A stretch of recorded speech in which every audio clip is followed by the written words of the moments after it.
Nouvelle vidéo, nouveau rectangle qu'on doit essayer de construire à partir d'un croquis.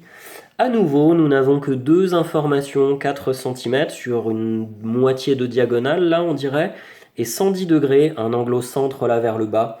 Alors ça suffit pas, puisque tu dois avoir compris maintenant qu'on essaye de se ramener toujours à des triangles, et pour faire un triangle, il nous faut trois informations. On va donc essayer de compléter ce schéma avec toutes les propriétés du rectangle qu'on connaît. On sait que les diagonales, elles ont le même milieu, donc forcément, il y a 4 cm ici aussi, elles se croisent forcément au milieu, et c'est même mieux, parce que dans le parallélogramme, les deux diagonales se croisent aussi au milieu, mais elles n'ont pas la même taille.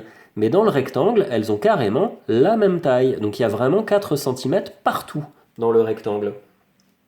Et bien du coup, on a par exemple un triangle là vers le bas, dans lequel on a bien trois informations, deux longueurs et un angle. Allons-y. Je commence donc par construire une diagonale qui fait 8 cm, précisément toujours. Voilà.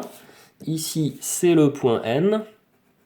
Et ici, c'est le point L. Je suis allé un peu vite, j'aurais pu tout de suite, en traçant mon 8 cm, marquer le milieu au niveau du 4. Ici, c'est le point, il n'a pas de nom, je vais l'appeler O par exemple, et je le place ici.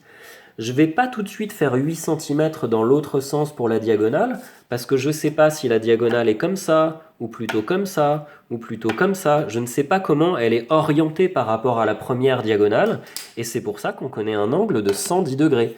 On va donc utiliser 110 degrés ici au niveau du point O. On met bien le centre du rapporteur sur le point O. On s'arrange pour que ça coïncide avec par exemple le 0 qui est là.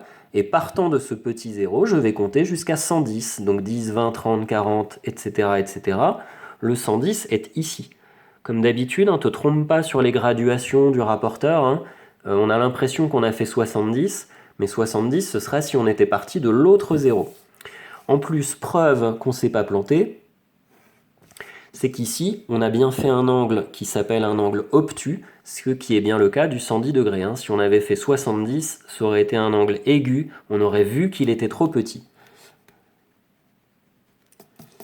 Maintenant, sur cette deuxième diagonale, je sais que ça doit faire 4 cm des deux côtés. Je vais carrément utiliser les graduations de mon petit rapporteur, là, parce que c'est assez pratique, c'est gradué des deux côtés du 0. Donc je mets 4 d'un côté et je mets 4 de l'autre côté. Donc là, je dois prolonger un petit peu. Je sais que j'ai le point K ici et je sais que j'ai le point M ici. C'est terminé, on n'a plus qu'à relier ce joli petit rectangle proprement. M, N, K, L. Et on referme le polygone en revenant sur M. Le rectangle KLMN est terminé. On s'est servi ici de la propriété des diagonales de même longueur et de même milieu.